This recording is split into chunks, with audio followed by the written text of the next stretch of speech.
Hello and welcome to our YouTube channel Omega classes. दोस्तों, आज की क्लास में हम पढ़ने वाले हैं स्केलर एंड वेक्टर चैप्टर का डॉट प्रोडक्ट या स्केलर प्रोडक्ट। ठीक है दोस्तों, इससे पहले हमने पढ़ा है कि वेक्टर को हम ऐड कैसे करते हैं, वेक्टर सब्ट्रैक्ट कैसे होते हैं, उसके लिए क्या कंडीशन होनी चाहिए। आज हम जो पढ़ने वाले हैं वेक्टर का प्रोडक्ट, दो वेक्टर के बीच में प्रोडक्ट कैसे करेंगे, और उस पर भी मेन जो है आज हम पढ़ेंगे स्केलर प्रोडक्ट या जिसको बोला जाता है डॉट प्रोडक्ट। लेकिन उससे पहले हम समझ लेते थे कि हम एडिशन सब्ट्रैक्शन में क्या करते थे। इससे पहले हमने देखा था एडिशन और सब्ट्रैक्शन। एडिशन में क्या होता था, सबसे बढ़िया रूल, अगर वो रूल फॉलो नहीं है, अगर जो दो वेक्टर्स हम ऐड कर रहे हैं अगर वो ये वाला रूल फॉलो नहीं करते तो उनको हम ऐड ही नहीं कर सकते। दोनों वेक्टर्स कैसे होने चाहिए, सेम टाइप के होने चाहिए, और उनको जब हम ऐड करेंगे तो आने वाला वेक्टर भी क्या होगा, वो भी सेम टाइप का। फॉर एग्जांपल वेलोसिटी वेक्टर में सिर्फ वेलोसिटी वेक्टर ही ऐड कर सकते हैं, वेलोसिटी वेक्टर में डिस्प्लेसमेंट वेक्टर ऐड नहीं होता। और वेलोसिटी वेक्टर में अगर वेलोसिटी वेक्टर ऐड करेगा तो आंसर क्या आएगा, वेलोसिटी ही आएगा। ठीक है, ये दोनों के लिए हो जाता है अगर वेक्टर को हमें ऐड करना है या वेक्टर को सब्ट्रैक्ट करना है। ठीक है, तो उसके लिए कंडीशन क्या है कि दोनों वेक्टर्स कैसे होने चाहिए, सेम टाइप के होने चाहिए। लेकिन मल्टीप्लिकेशन में वैसा है नहीं।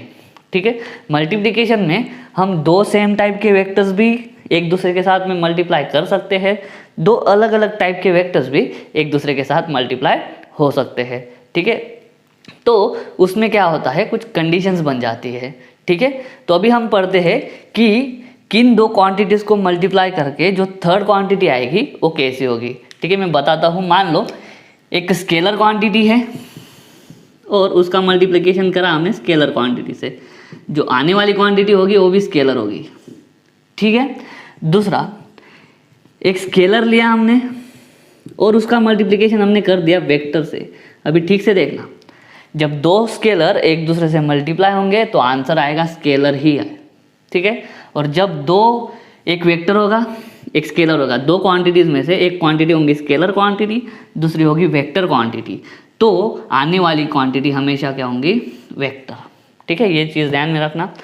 थर्ड में बड़ा इंटरेस्टिंग हो जाता है। अगर दो क्वांटिटीज़ जिनको हम मल्टीप्लाई कर रहे हैं वो अगर वेक्टर है तो आंसर कभी कभी वेक्टर आता है और कभी कभी स्केलर भी आ सकता है। मल्टीप्लाई हम किसको कर रहे हैं, मल्टीप्लाई हम दो वेक्टर क्वांटिटीज़ को ही कर रहे हैं। ठीक है, तो हमारा जो परसेप्शन होता है वो क्या हो जाता है कि अगर एक वेक्टर दूसरे वेक्टर के साथ में मल्टीप्लाई हो रहा है तो आने वाली क्वांटिटी क्या होनी चाहिए, वेक्टर। लेकिन वैसा नहीं होता है, इतना आसान नहीं है कि दो वेक्टर्स को मल्टीप्लाई करेंगे तो वेक्टर ही आएगा, ऐसा नहीं होगा। कभी कभी वेक्टर आएगा, कभी कभी स्केलर आएगा। तो इसी की वजह से क्या हुआ है कि जो हमारा मल्टीप्लिकेशन ऑफ वेक्टर्स जो है वो मल्टीप्लिकेशन ऑफ वेक्टर्स दो इसमें बढ़ गया है, दो टाइप्स में। एक टाइप होगा जब दो वेक्टर क्वांटिटी का ही मल्टीप्लिकेशन करेंगे और आंसर आएगा स्केलर। ठीक है, तो उस प्रोडक्ट को, तो दो वेक्टर के उस प्रोडक्ट को हम बोलेंगे स्केलर प्रोडक्ट। स्केलर प्रोडक्ट को दूसरे नाम से जाना जाता है डॉट प्रोडक्ट से। ठीक है, और दूसरा टाइप है अगर हम मल्टीप्लाई करने जा रहे हैं दो वेक्टर क्वांटिटीज़ को और आने वाली क्वांटिटी भी अगर वेक्टर है तो उस प्रोडक्ट को हम बोलते हैं वेक्टर प्रोडक्ट। वेक्टर प्रोडक्ट को अलग नाम से जाना जाता है जिसका नाम है क्रॉस प्रोडक्ट। आज का हमारा जो टॉपिक होगा वो होगा सिर्फ और सिर्फ स्केलर प्रोडक्ट और डॉट प्रोडक्ट। डॉट प्रोडक्ट क्या होता है, उसकी डेफिनेशन क्या होती है, उसकी प्रॉपर्टीज़ क्या होती है, JEE या नीट में उन पे कौन से क्वेश्चंस पूछे जा सकते हैं, इंपॉर्टेंट कंसेप्ट उसमें क्या है, वो सारी चीज़ें आज मैं या इस वीडियो में आपको बताने वाला हूँ। तो इस वीडियो को एंड तक देखना। अगर वीडियो अच्छा लगे तो वीडियो को लाइक करना, वीडियो को शेयर करना, चैनल को सब्सक्राइब जरूर कर देना। तो चलिए स्टार्ट करते हैं आज का लेक्चर, जो कि बेस्ट है स्केलर या डॉट प्रोडक्ट पे। ठीक है, आप चाहो तो इसका स्क्रीनशॉट ले सकते हो, बहुत ही इंपॉर्टेंट है। अभी हम जाते हैं एक्चुअल टॉपिक पे। तो दोस्तों, टॉपिक का नाम है स्केलर प्रोडक्ट या डॉट प्रोडक्ट। इसकी सिंपल सी डेफिनेशन क्या होगी, क्या होगा, दो वेक्टर्स एक दूसरे के साथ में मल्टीप्लाई होंगे और आने वाली क्वांटिटी कौन सी होगी, आने वाली क्वांटिटी होंगी स्केलर। मतलब दो वेक्टर का मल्टीप्लिकेशन करने के बाद जो थर्ड क्वांटिटी आएंगी उसके डायरेक्शन से हमें कोई लेना देना नहीं, क्योंकि उसको फिक्स कोई डायरेक्शन नहीं होगी। ठीक है, चलो तो सबसे पहले हम क्या करते हैं, इसकी डेफिनेशन समझ लेते हैं या जान लेते हैं कि इसकी डेफिनेशन क्या होती है। ठीक है, तो देखो स्केलर प्रोडक्ट को दूसरा नाम है डॉट प्रोडक्ट। ठीक है, जो है उसका डेफिनेशन बनता है the scalar product of two non zero vectors. दो वेक्टर से, मान लो पहला है पी बार और दूसरा है क्यू बार, इन दोनों वेक्टर्स के बीच का जो डॉट प्रोडक्ट होगा उस और जो स्केलर प्रोडक्ट होगा, इसको कैसे पढ़ेंगे? The scalar product between two non zero vectors. Non zero vector का मतलब दोनों में से किसी का भी मैग्नीट्यूड जीरो नहीं है। द स्केलर प्रोडक्ट और dot product of two non zero vector is defined as the product of magnitude of both the vectors. अभी P क्या हो गया? P बार का मैग्नीट्यूड। Q क्या हो गया? Q बार का मैग्नीट्यूड, और उन दोनों के बीच में क्या है? मल्टीप्लिकेशन है। तो इसको क्या बोलेंगे? Product of magnitude of both the vectors. और क्या है? And cosine of angle theta between them. ये जो डेफिनेशन है इसको सिर्फ अभी ध्यान में रखो या सिर्फ जान लो कि डेफिनेशन क्या होता है। क्या बोलेंगे सिंपल भाषा में? The dot product of two non zero vectors is equal to the product of magnitude of those two vectors. P किसका मैग्नीट्यूड है? P बार का। Q किसका है? Q बार का। The product of magnitude of those two vectors and cosine of angle theta between them. उन दोनों vectors के बीच में कुछ ना कुछ एंगल होगा, उसको थीटा बोलेंगे, और उसका क्या लेंगे? कोसाइन फंक्शन लेंगे। ट्रिग्नोमेट्रिक में कौन सा फंक्शन होता है? कॉस फंक्शन होता है, ओ वाला लेंगे। ठीक है, तो इसमें देखो P मैग्नीट्यूड है मतलब नंबर है, Q मैग्नीट्यूड है मतलब नंबर है, और कोसाइन ऑफ थीटा जब हम निकालते हैं वो भी नंबर ही मिलता है। फॉर एग्जांपल अगर 30 डिग्री एंगल है तो cos 30 कितना हो जाएगा? √3/2, वो भी नंबर ही है। यहाँ पे जो कुछ भी है सब नंबर नंबर नंबर है, पूरा नंबर इसमें आएगा, पूरा नंबर आएगा, मतलब आंसर हमें क्या मिलने वाला है? सिर्फ और सिर्फ मैग्नीट्यूड। डायरेक्शन का इसमें कोई भी संबंध नहीं रहेगा। ठीक है, ये हो गया उसका डेफिनेशन। उम्मीद करता हूँ डेफिनेशन समझ में आ गया होगा। अभी ये ठीक से समझेंगे आपको कैरेक्टरिस्टिक्स से। कैरेक्टरिस्टिक्स क्या होती है डॉट प्रोडक्ट की या स्केलर प्रोडक्ट की। चलो ये जो डेफिनेशन है इसको मैं ज्योमेट्रिकल मेथड से बनाने का कोशिश करता हूँ। इससे पहले हमें समझना चाहिए कि रिजल्टेंट हम कैसे निकालते हैं। ठीक है, ऑलरेडी मैं इस पे वीडियो बना चुका हूँ कंपोजिशन ऑफ वेक्टर पे, लेकिन फिर भी ध्यान दो। मान लो कोई एक रिजल्टेंट वेक्टर है जिसका नाम है R, और इस वेक्टर का मुझे कंपोनेंट निकालना है। किस डायरेक्शन में? एक्स डायरेक्शन में मुझे कंपोनेंट निकालना है, और एक्स डायरेक्शन के साथ में ही जो हमारा रिजल्टेंट वेक्टर है वो एंगल बना रहा है थीटा। तो मैं इस वेक्टर का इसके अलॉन्ग, इस डायरेक्शन के अलॉन्ग जो कंपोनेंट है वो कैसे निकाल सकता हूँ? तो हम क्या करते थे, यहाँ से परपेंडिकुलर डाल देते थे, यहाँ से एक एरो लगा देते थे, और ये जो इतना लेंथ होता था उसको हम बोल देते थे RX, और ये लेंथ आराम से निकल जाती थी। देखो ये क्या है? हाइपोटेनियस है जिसका लेंथ होगा R, ये R बार है तो उसका मैग्नीट्यूड होगा R। R मतलब वेक्टर का लेंथ, तो ये वेक्टर का लेंथ हो जाएगा R, जो कि क्या है? हाइपोटेनियस। ये है परपेंडिकुलर तो 90 डिग्री। कॉस वाला फंक्शन लगाते थे। ये थीटा का कौन सा साइड है? Adjacent side. एडजेसेंट साइड क्या होता है फिर? कॉस होता है। तो RX is equal to R cos theta मिल जाता था। ठीक है, इसमें हमें ध्यान में क्या रखने का है? जिस वेक्टर को हमें रिजॉल्व करना है वो वाला वेक्टर हमारे डिजायर्ड डायरेक्शन के साथ में जो एंगल बनाता है, उस डायरेक्शन से जब हम कंपोनेंट निकालते हैं तो क्या मिलेगा? कॉस में मिलेगा। ठीक है, तो उसको यहाँ पे ही रखो। अभी हम क्या करते हैं? दो वेक्टर्स लेते हैं। मान लो एक P बार है और एक Q बार है। यहाँ से इतना लेंथ कितना होगा फिर? P लेंथ, क्योंकि P बार जब वेक्टर है, वेक्टर का जो लेंथ होता है वही क्या होता है? उसका मैग्नीट्यूड। ज्योमेट्रिकल रिप्रेजेंटेशन में हमने पढ़ा है।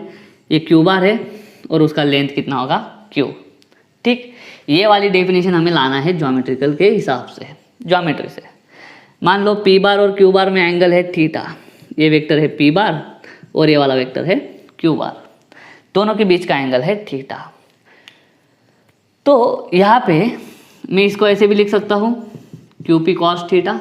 ठीक है, क्योंकि नंबर नंबर नंबर है, इधर सब नंबर आप इधर उधर कर सकते हो, कम्यूटेटिव होता है। और आगे हम एक प्रॉपर्टी भी पढ़ेंगे कैरेक्टरिस्टिक्स में कि जो स्केलर प्रोडक्ट होता है वो स्केलर प्रोडक्ट कम्यूटेटिव होता है। तो देखो मैं क्या करता हूँ, Q बार जो है उस वेक्टर का मैं कंपोनेंट निकालता हूँ। किसके डायरेक्शन के जैसा होना चाहिए उस कंपोनेंट का डायरेक्शन? जो डायरेक्शन P बार वेक्टर का है, मतलब इधर है, उसी डायरेक्शन में मैं क्या निकालता हूँ? इस Q बार का एक कंपोनेंट निकालता हूँ। अभी इस पे ध्यान देना, हमें किसको रिजॉल्व करना है? Q बार को। किसके डायरेक्शन में? इसकी डायरेक्शन में। तो मैं क्या करूँगा? इस Q बार से इस डायरेक्शन पे क्या डाल दूंगा? एक परपेंडिकुलर डाल दूंगा और यहाँ से इतनी लेंथ कैलकुलेट करूँगा, ठीक है।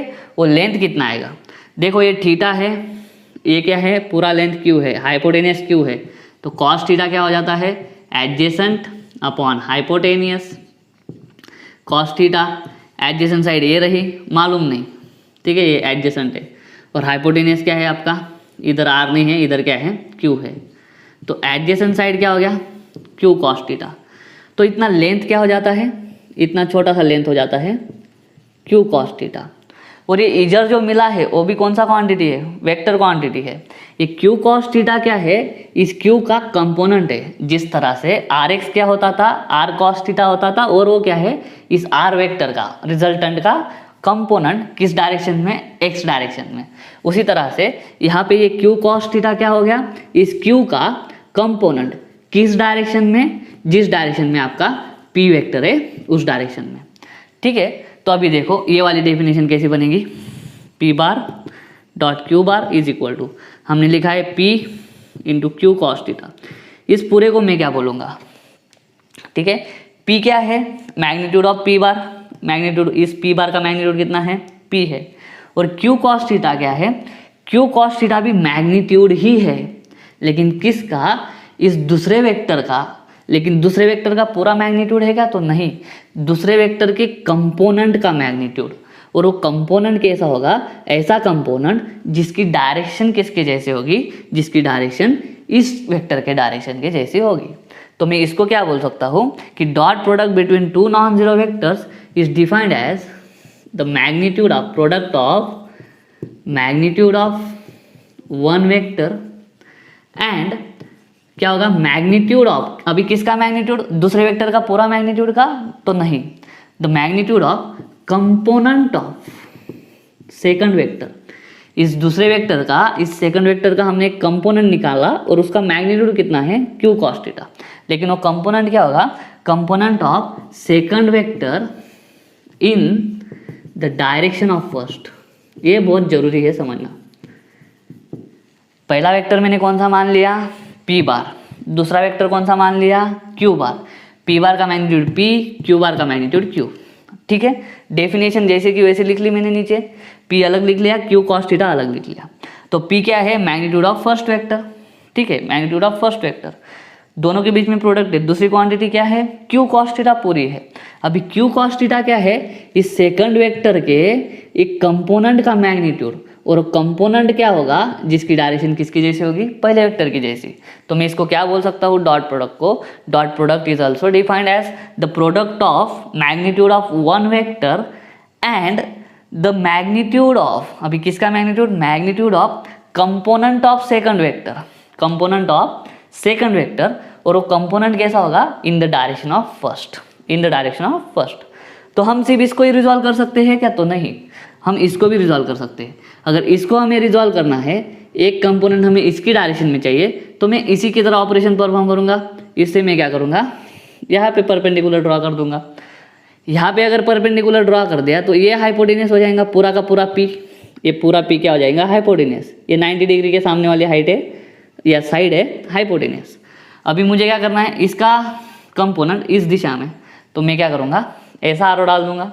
और अभी ये थीटा की एडजेसेंट साइड हो गई, और एडजेसेंट साइड के लिए वापस मैं कॉस थीटा यूज़ करूँगा, तो इतनी लेंथ मुझे क्या मिल जाएंगी, पी कॉस थीटा। अभी पी कॉस थीटा को ठीक से देखो, वो क्या है, इस पी बार का कंपोनेंट, पी बार का कंपोनेंट का मैग्नीट्यूड। और वो पी बार का कंपोनेंट का डायरेक्शन किसके जैसे होगा, जो डायरेक्शन क्या है, क्यू बार की।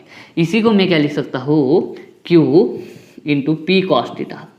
तो अभी क्या बोलेंगे, product of the dot product of two vectors is equal to the product of magnitude of second vector and the magnitude of component of first vector in the direction of second. वैसा हम बोल सकते हैं। इसको समझना बहुत ज़रूरी है, ठीक है, इसको समझना बहुत ज़रूरी है। हमें मालूम है, देखो थोड़ा सा अलग सा सीखते हैं। वर्क जो है वो होता है फोर्स इनटू डिस्प्लेसमेंट, ठीक है। अभी इसमें देखो, फोर्स जो है ना आपका वेक्टर क्वांटिटी है, डिस्प्लेसमेंट भी वेक्टर है, लेकिन जो वर्क है, ये वर्क कौन सा क्वांटिटी है, वर्क होता है स्केलर क्वांटिटी।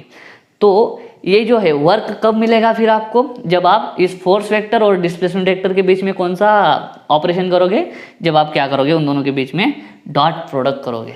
ठीक है, फोर्स वेक्टर, डिस्प्लेसमेंट भी वेक्टर है लेकिन वर्क स्केलर है, तो वेक्टर इंटू वेक्टर मल्टीप्लाई करने के बाद अगर हमें स्केलर मिलता है तो वो दो वेक्टर के बीच में कौन सा मल्टीप्लिकेशन होगा, स्केलर प्रोडक्ट होगा या डॉट प्रोडक्ट होगा। अभी और थोड़ा सा इसमें जाते हैं। वर्क की डेफिनेशन क्या है, प्रोडक्ट ऑफ, पूरी डेफिनेशन याद होना चाहिए, प्रोडक्ट ऑफ फोर्स एंड, आगे की लाइन बहुत इंपॉर्टेंट है, displacement in the direction of force. ये होती है वर्क की असली डेफिनेशन। नहीं तो हम क्या करते हैं, वर्क की डेफिनेशन बोल देते हैं product of force and displacement, वो आधी डेफिनेशन है, पूरी डेफिनेशन है product of force and displacement, और डिस्प्लेसमेंट कैसे होना चाहिए, इन द डायरेक्शन ऑफ फोर्स। ठीक है, तो ये है, तो इसका मतलब क्या है, प्रोडक्ट ऑफ फोर्स, फोर्स मतलब क्या, अगर सिर्फ मैग्नीट्यूड लेंगे तो मैग्नीट्यूड ऑफ फर्स्ट वेक्टर, और दूसरा क्या लेंगे, डिस्प्लेसमेंट। अभी डिस्प्लेसमेंट क्या है, सेकंड वेक्टर, लेकिन वो दूसरा वेक्टर किसके डायरेक्शन में आना चाहिए, इन द डायरेक्शन ऑफ फोर्स। तो मतलब product of first vector and product of component of second vector in the direction of first, in the direction of first, ये उसकी प्रॉपर सी डेफिनेशन है। ये तो जस्ट रट्टा मारने के लिए है और ये उसका प्रॉपर मीनिंग है। तो प्रॉपर मीनिंग से हमें क्या पता चलता है, अगर दो वेक्टर के बीच में हमें डॉट प्रोडक्ट निकालना है तो क्या करना है, दोनों में से किसी एक वेक्टर को फिक्स मान लो और दूसरे वेक्टर को ऐसे रिजॉल्व करो कि दूसरे वेक्टर का एक कंपोनेंट कैसे बनेगा, दूसरे वेक्टर का एक कंपोनेंट ऐसा बनेगा कि जिसकी डायरेक्शन पहले वेक्टर की डायरेक्शन की तरह आए। अगर आप 9th स्टैंडर्ड में फोर्स पढ़ा होगा, 8 या 9th स्टैंडर्ड में, तो एक सिंपल सा आपको ये था, एग्जाम्पल था कि एक छोटा बच्चा है और उसके पास एक छोटी सी टॉय कार है। वो बच्चा क्या करता है, वो बच्चा इस डायरेक्शन में फोर्स लगाता है, लेकिन वो जो टॉय कार है, वो टॉय कार फोर्स की डायरेक्शन में नहीं जाती है, उसका डिस्प्लेसमेंट इस साइड में होता है। तो फोर्स, ठीक है, ये स्ट्रिंग लगी होंगी, कोई स्ट्रिंग के अंदर कुछ ना कुछ फोर्स होगा जिसको टेंशन बोलते हैं। ठीक है, ये फोर्स का डायरेक्शन, लेकिन टॉय कार इधर जा रही है, डिस्प्लेसमेंट का डायरेक्शन, दोनों के बीच में एंगल कितना होगा, थीटा, और आपको फोर्स का कुछ मैग्नीट्यूड दिया रहेगा और डिस्प्लेसमेंट भी कुछ दिया रहेगा, तो आपको निकालना होगा फोर्स इंटू डिस्प्लेसमेंट। बहुत सारे बच्चे इसमें गलती क्या करते थे, फोर्स का मैग्नीट्यूड और इंटू डिस्प्लेसमेंट का मैग्नीट्यूड मल्टीप्लाई करके आंसर निकाल लेते थे, थीटा से कोई लेना देना है नहीं, लेकिन वो गलत था।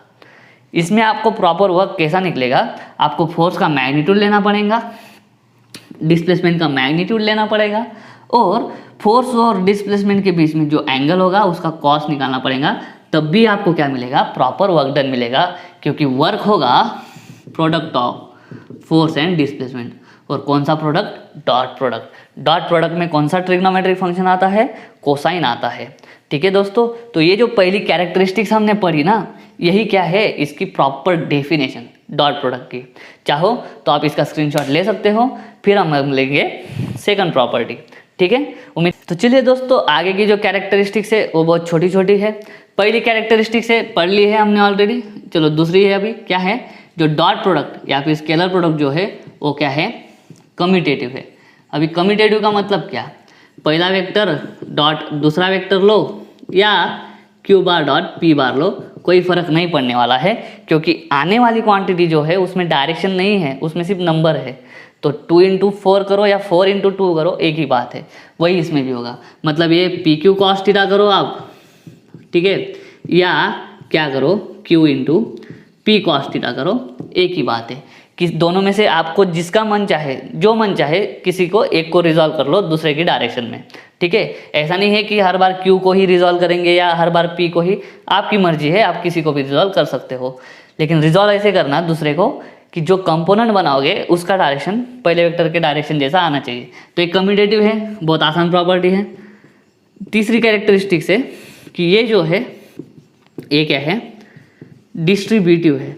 अभी डिस्ट्रीब्यूटिव का मतलब, मान लो कोई एक वेक्टर है ए बार, उसका हमें डॉट प्रोडक्ट करना है किसके साथ में, दो वेक्टर के एडिशन के साथ में।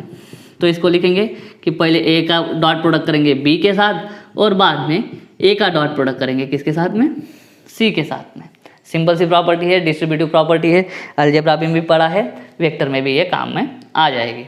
ठीक है, उसके बाद में क्या है, फोर्थ प्रॉपर्टी जो है उसमें हमें देखना है केसेस, ठीक है। अभी हम इसके बारे में पढ़ते हैं ना, थीटा। तो थीटा क्या है, वेरी हो सकता है।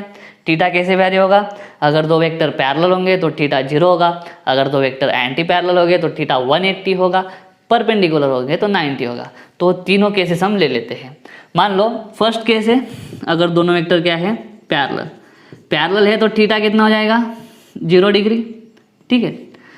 तो चलो दोनों का डॉट प्रोडक्ट क्या हो जाएगा, P bar dot Q bar is equal to P Q cos theta is equal to P Q cos 0, और कॉस 0 क्या होता है, पी क्यू ही होता है। तो जब दो वेक्टर के बीच में एंगल 0 होगा, दो वेक्टर पैरेलल होंगे, उनके बीच का एंगल 0, कॉस 0 1 होता है, और इस फॉर्मूले के अनुसार पी बार डॉट क्यू बार क्या आ जाएगा, पी क्यू।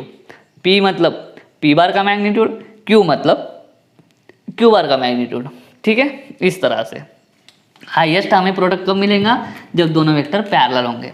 सेकंड केस लेते हैं, जब दोनों वेक्टर क्या होंगे, एंटी पैरेलल, ठीक है।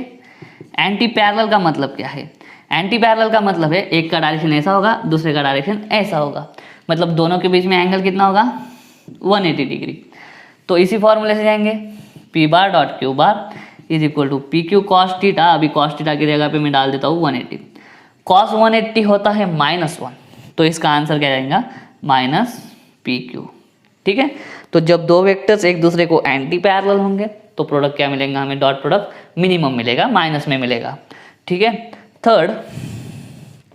थर्ड देखते हैं, बहुत ही इंपॉर्टेंट है।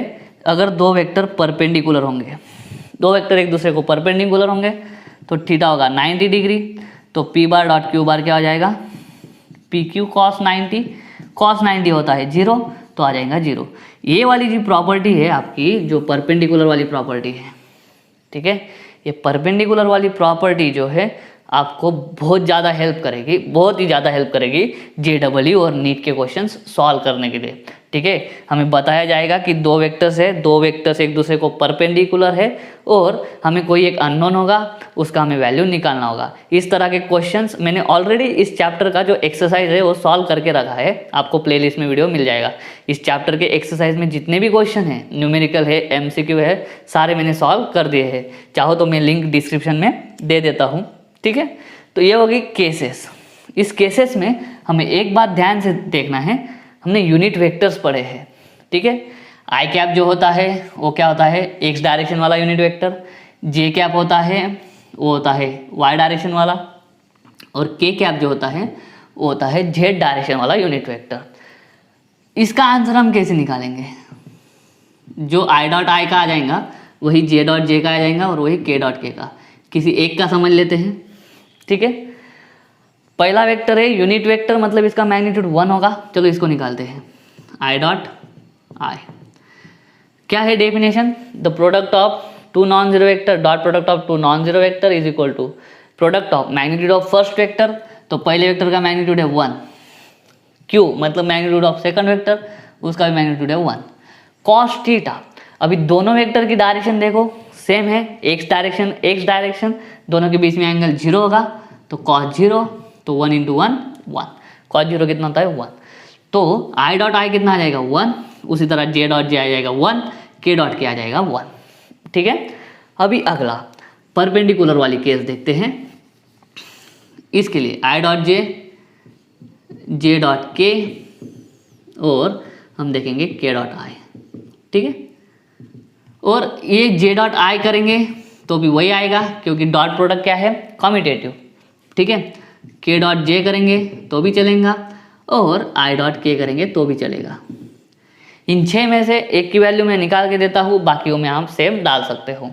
देखो आई डॉट जे करते हैं, इसी में आते हैं वापस, पी बार का पी मतलब आई कैप का मैग्नीट्यूड यूनिट वेक्टर है तो 1 आएगा, क्यू मतलब सेकंड वेक्टर का मैग्नीट्यूड, तो जे कैप भी यूनिट वेक्टर है तो उसका मैग्नीट्यूड भी 1 आएगा, कॉस थीटा, तो आई कैप मतलब एक्स एक्सिस होता है, जे कैप मतलब वाई एक्सिस होता है, दोनों के बीच का एंगल 90 डिग्री, तो कॉस किसका लगेगा 90 का, आंसर कितना आएगा 0 आ जाएगा। तो ऐसे दो वेक्टर्स यूनिट वेक्टर्स है दोनों, जिनकी डायरेक्शन क्या है, एक दूसरे को परपेंडिकुलर है। जब दो वेक्टर्स एक दूसरे को परपेंडिकुलर होंगे तो उनका डॉट प्रोडक्ट या स्केलर प्रोडक्ट 0 होता है। तो ये सारे 6 के 6 में मैं क्या लिख सकता हूँ, 6 के 6 में मैं लिख सकता हूँ 0 0 0 0 0 एंड 0। ये वाला जो है बहुत ही ज़्यादा हेल्प करने वाला है, ठीक है। न्यूमेरिकल सॉल्व करने में भी हेल्प करेगा, बाकी चीज़ों में भी आपको हेल्प करने वाला है, ठीक है दोस्तों। ये था हमारा टोटल 4th कैरेक्टरिस्टिक्स। चारों कैरेक्टरिस्टिक्स में कितना आ जाता है। 5th कैरेक्टरिस्टिक्स एकदम सिंपल है।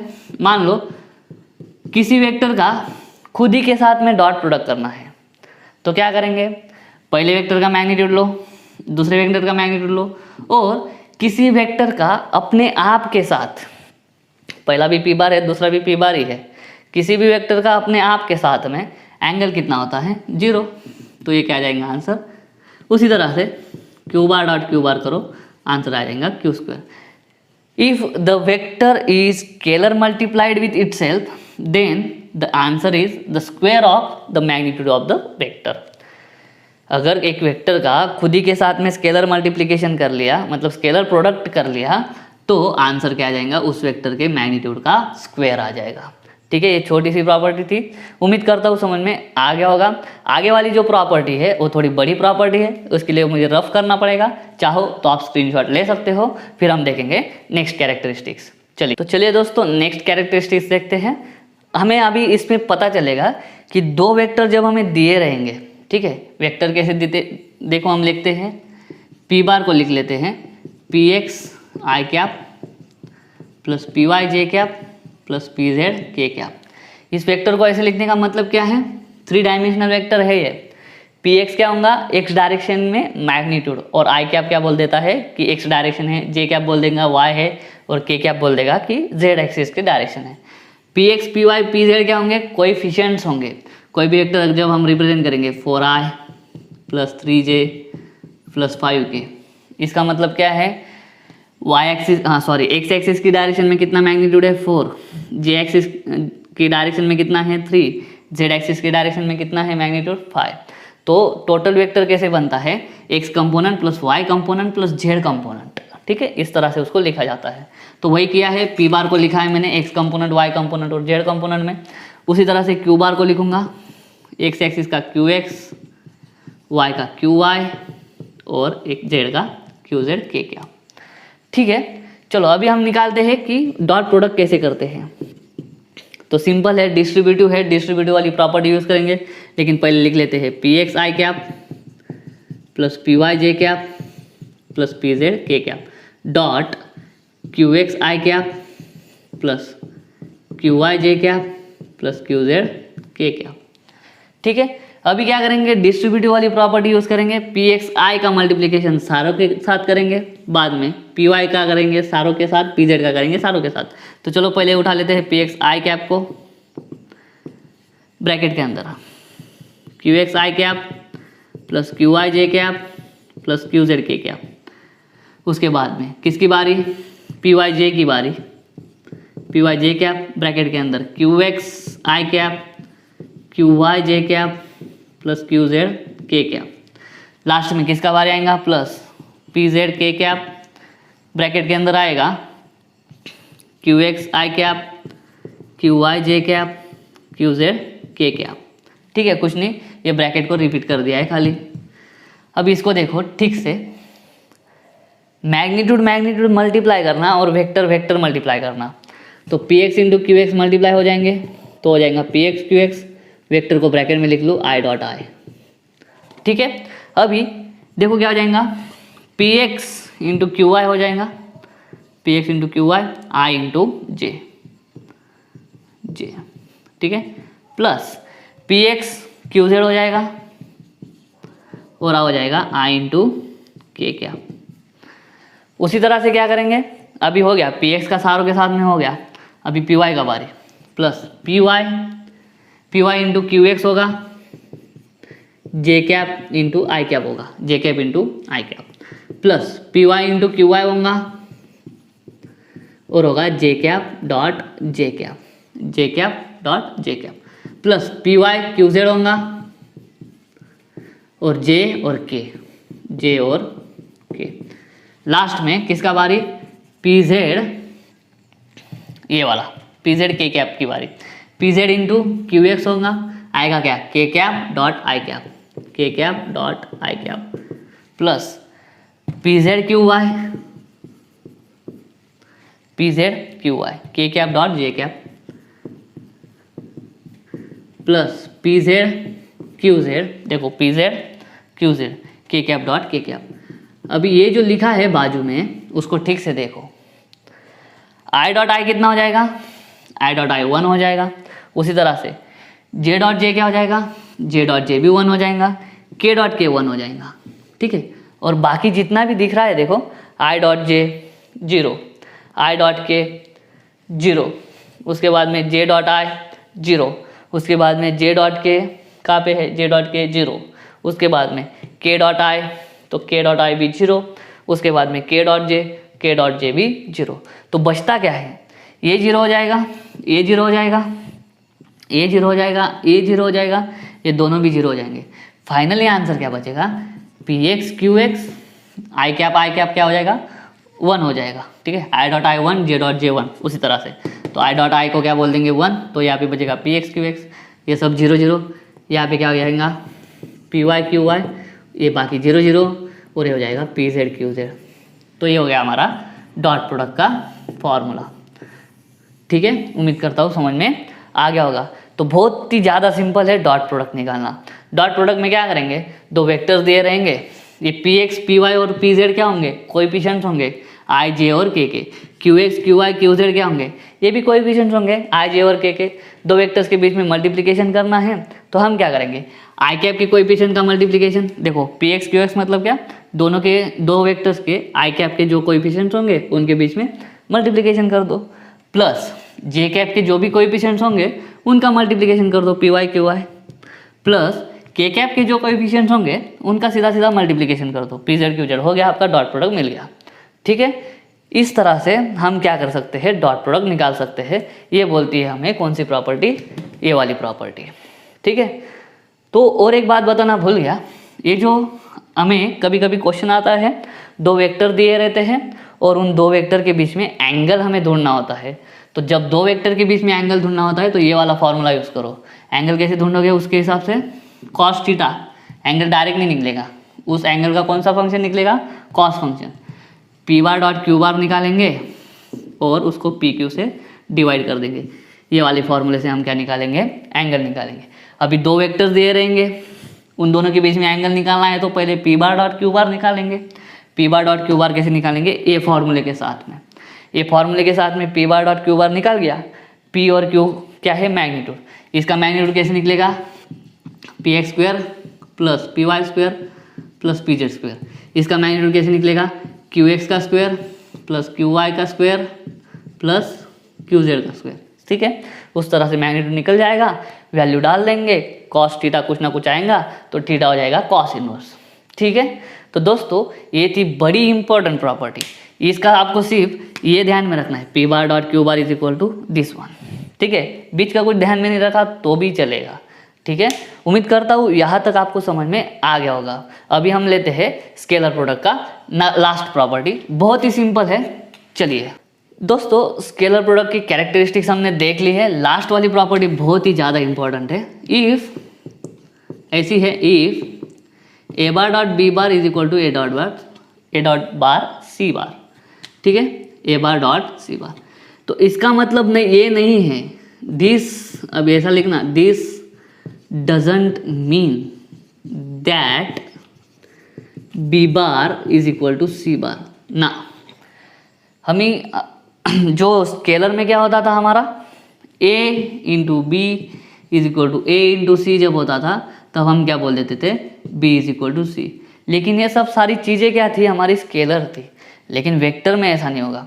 अगर किसी वेक्टर a बार का किसी दूसरे वेक्टर बी बार के साथ में आपने डॉट प्रोडक्ट किया और कुछ ना कुछ आंसर हमें मिला, और सेम ए बार वेक्टर का किसी तीसरे वेक्टर के साथ में हमने डॉट प्रोडक्ट किया और वो भी डॉट प्रोडक्ट हमें किसके जैसा मिला, पहले के जैसा, तो हम कंसेप्शन क्या बना लेते हैं, ये दूसरा वेक्टर और ये तीसरा वेक्टर क्या होंगे, सेम होंगे, लेकिन वो हर बार ट्रू नहीं है। तो हम क्या बोल सकते हैं कि if A bar dot B bar is equal to A dot bar C bar, this doesn't always mean that B bar is equal to C bar. ऐसा भी हो सकता है B bar not equal to C bar भी, A भी हो सकता है, ए भी हो सकता है। ठीक है, ये वाली प्रॉपर्टी है, न्यूमेरिकल सॉल्व करते करते आपको समझ में आ जाएगा। ठीक है दोस्तों, तो ये सारा था हमारा डॉट प्रोडक्ट या स्केलर प्रोडक्ट के बारे में। उम्मीद करता हूँ आपको बताया होगा, सारा समझ में आ गया होगा, और मैंने भी डॉट प्रोडक्ट या स्केलर प्रोडक्ट के बारे में सारा कुछ इन्फॉर्मेशन आपको बता दिया है। और भी कुछ बाकी रह जाता है तो मैं अगले वीडियो में इसको कवर कर लूँगा। उम्मीद करता हूँ वीडियो अच्छा लगा होगा। अगर ऐसा है तो वीडियो को लाइक करो, वीडियो को शेयर करो, चैनल को सब्सक्राइब कर देना। मिलता हूँ अगले वीडियो में, तब तक के लिए जय हिंद।